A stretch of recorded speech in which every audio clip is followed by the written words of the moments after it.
Earlier this week, Valve made the interesting call to launch their brand new Steam controller separately and before the hotly anticipated Steam Machine.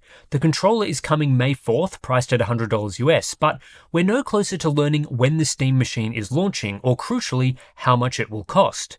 The general theory here is that Valve hasn't told us the price because of the whole DRAM pricing situation. Fair enough, things are pretty garbage in that area, but that got me thinking. We've learned a lot about the cost of PC parts since Valve first announced the Steam Machine in November 2025, so just how screwed is Valve when they launch the Steam Machine at some point this year? Based on everything we know, how expensive is this system going to be?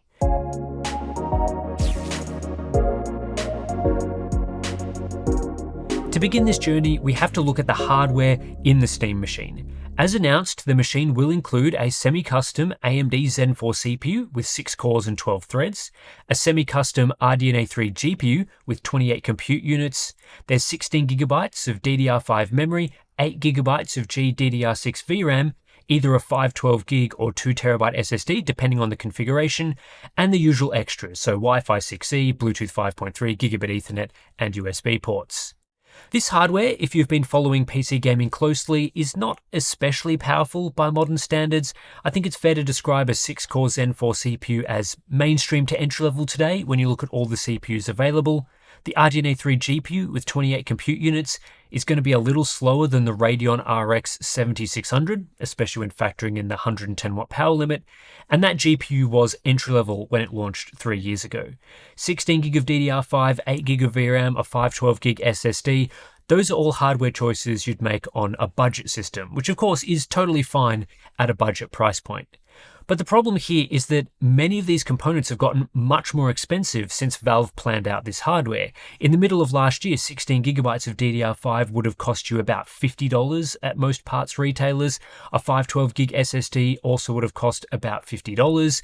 Throw in a few $100s for the CPU and GPU, some additional money for the other components like the motherboard, power supply, and cooling, and you can quickly see how the original plan was most likely a bill of materials, maybe around $600 US, maybe a little more than that, but certainly the talk at the time was a price similar to other entry-level gaming PCs. But Valve, they've been screwed by the current situation with PC hardware pricing. Back at launch, it was reported that the Steam Machine uses a type of memory called SODIMM, which is a more compact form factor designed for laptops and mini PCs. Currently, the cheapest listing for 16GB of DDR5 SODIMM memory on Newegg is this module from ADATA, a single stick of DDR5 4800 priced at $195 US. That's about 4 times as much as Valve would have had to pay had they sourced memory at the start of 2025. The SSD, with this one Valve have a couple of form factor options, but let's assume they have the option of whatever is cheapest.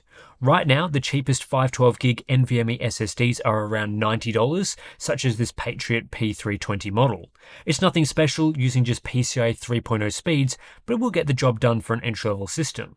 But again, Valve have been screwed here because this sort of hardware would have cost less than $50 at the start of 2025. And for the 2TB model, well, things get worse. The cheapest 2TB SSDs on the market these days that use an M.2 NVMe interface start at around $250 US, like this King spec model. Again, that's more than double what this component would have cost a year ago, which will make the 2TB model more expensive than it otherwise would have been.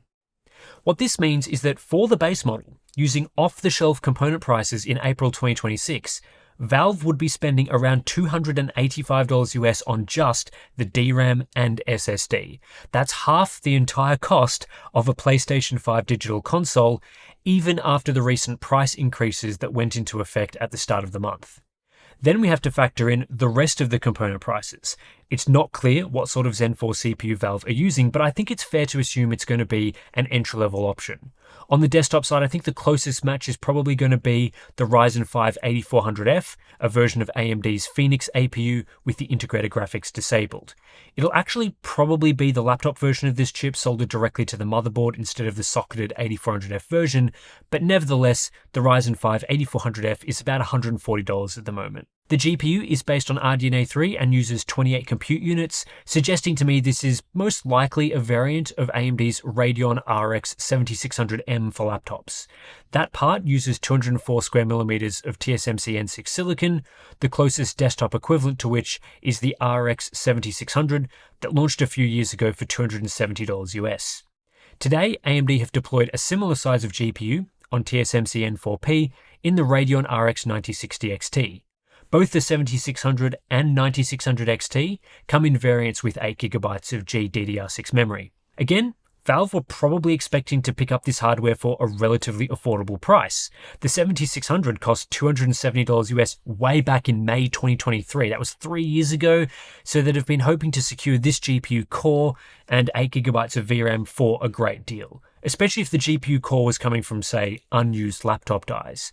But today, that 8GB of VRAM is quite problematic. I recently looked at GPU pricing for AMD's Radeon RX 9060 XT series and found that the 16GB model is currently retailing for $100 more than the 8GB model. That difference should be just $50 based on the MSRP, and it implies that the current retail cost for 8GB of GDDR6 memory is $100 US after margins.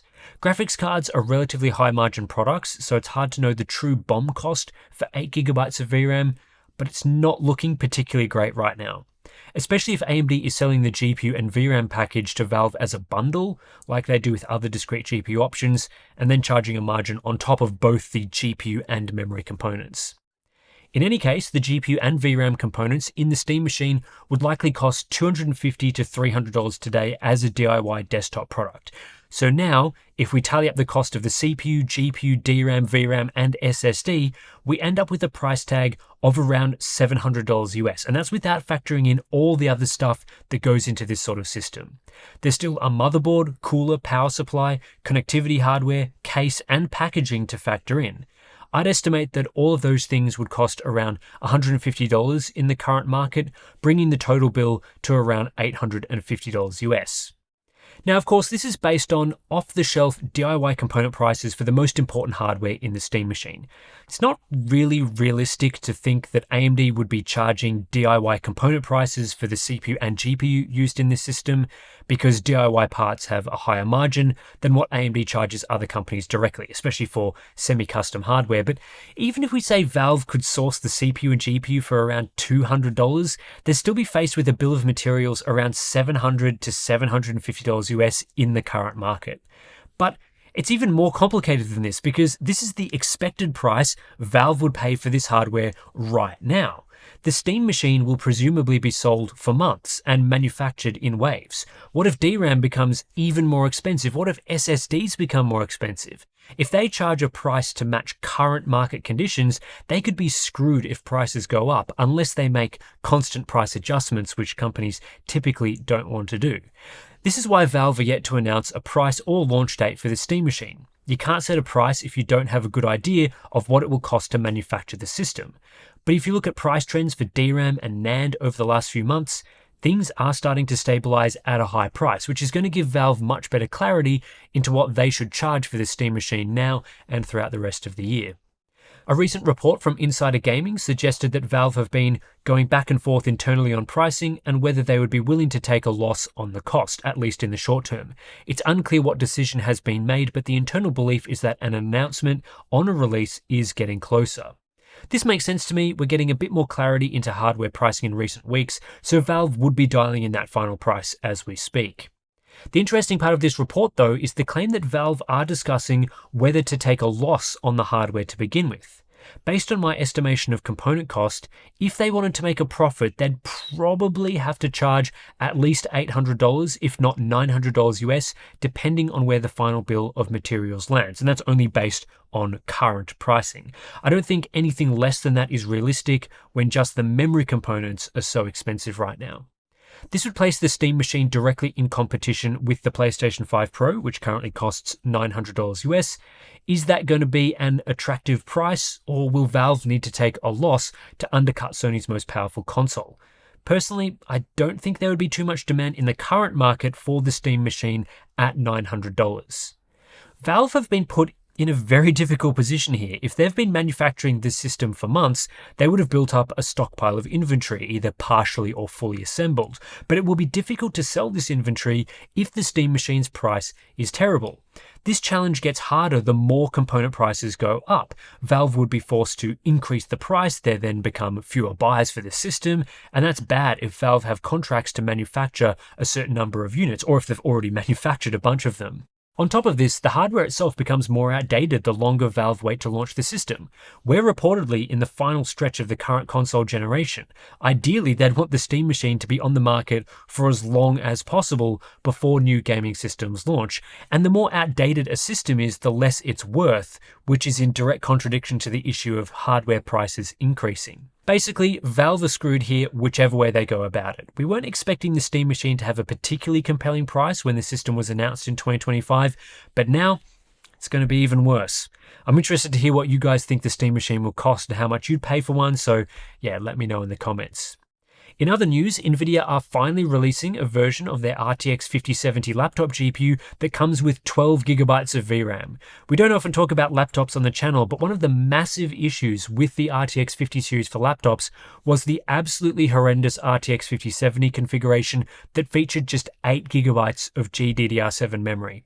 As gaming laptops cannot be upgraded, this choice essentially crippled 5070 laptops from the start and made them dead on arrival, unsuited to playing modern games and upcoming releases. I would describe the release of the RTX 5070 laptop GPU with 12GB of memory as Nvidia fixing this glaring issue, but they had another way of describing it. In a statement, they said, "Demand for GeForce RTX GPUs remains strong and memory supply is constrained. In order to maximize memory availability, we are releasing the GeForce RTX 5070 laptop GPU 12GB configuration with 24GB G7 memory. This gives our partners access to an additional pool of memory to complement the 16GB G7 supply that currently ships with most GeForce GPUs. The 12GB configuration will exist alongside the current 8GB configuration and allows our partners to bring a broader range of GeForce RTX 5070 laptops to consumers." So basically, they are claiming that there's not enough GDDR7 chips to go around. So out of the kindness of their hearts, Nvidia are allowing laptop manufacturers to use 24GB chips in addition to 16GB chips. This would only really make sense if there were now additional 24GB G7 chips on the market, because those 24GB chips are already being used with other products such as the RTX 5090 laptop GPU and some of Nvidia's professional Blackwell cards. It also doesn't make a ton of sense when these 24GB chips could also be used for the other 50 series laptop GPUs like the 5060 and 5080. If the supply of the 16GB chips was an issue, all of the models could benefit from the 24GB chip supply. So to me, this seems more like Nvidia are just correcting the mistake they made back in April 2025 when they first launched the 5070 laptop. The reason why this model has 8GB of memory to begin with was that it's not really an RTX 5070 at all. The RTX 5070 desktop GPU uses a GB205 die with 192-bit memory bus, so when paired with 16GB GDDR7 chips, it ends up with 12GB of VRAM. But the 5070 laptop is actually using GB206, the same chip used for the desktop RTX 5060 series. This die only has a 128-bit memory bus, so when it's paired with 16GB chips, it ends up with an 8GB capacity. The 5070 laptop should have always used 24GB chips and featured 12GB of VRAM if Nvidia wanted to use GB206 for this model. This news was published alongside the new GeForce Game Ready driver version 596.36, which brings day one support for Conan Exiles Enhanced, supports the new 12GB RTX 5070 laptop GPU, and of course fixes some bugs. The Ryzen 9 9950 X3D2 got off to a hot start last week when it became available, despite mediocre reviews. We said this product isn't really worth buying as it offers little to no performance improvement in games relative to the 9950 X3D, but that didn't stop it from appearing in the Amazon CPU bestsellers list in 10th place, above all Intel CPUs, but below AMD Ryzen parts like the 7600X and 9950 X3D.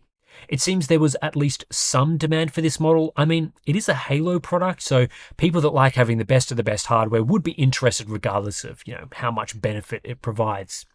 Since those reports emerged last week, sales of the 9950 X3D2 have considerably slowed. As of when we put this video together, the 9950 X3D2 couldn't crack the top 20 best-selling CPUs on Amazon. However, that could be due to the Ryzen 9 9950 X3D, so the non-dual V-cache model, going on sale, which would further hurt demand for the 9950 X3D2. The older model is currently available for its lowest ever price, below $580 US, compared to last week when it was around $650. That makes the single V-cache model more than $300 cheaper than the new dual edition, and really it's a no-brainer if you want this type of product. We're still no closer though to figuring out why AMD only seeded 9950 X3D2 review samples to some reviewers. It seems like this model is in good supply, at least across the regions I checked, so yeah, it doesn't make a ton of sense why AMD would want to limit the word getting out there about this processor, despite its high price tag and being kind of unnecessary. It is still the absolute fastest and best Ryzen processor you can get, and basically the best CPU on the entire mainstream desktop market, at least from a performance perspective. So anyway, that's it for this one. Just a bit of a news video because not a whole lot of stuff is happening at the moment. We thought, yeah, with things being a bit slow, we might bring back some interesting news topics, give our analysis, that sort of thing, because yeah, we do enjoy talking about the latest things that are going on in the world of PC hardware and all the adjacent sort of fields. So yeah, if you do like these sorts of videos, you can always subscribe to get them in your inbox. If you want to support Hardware Unboxed, we've got Patreon. Links to that is in the description. If you sign up, you get access to some benefits, Discord community, monthly live streams, BTS content, and plenty of other good stuff. So thanks for watching, and I'll catch you in the next one.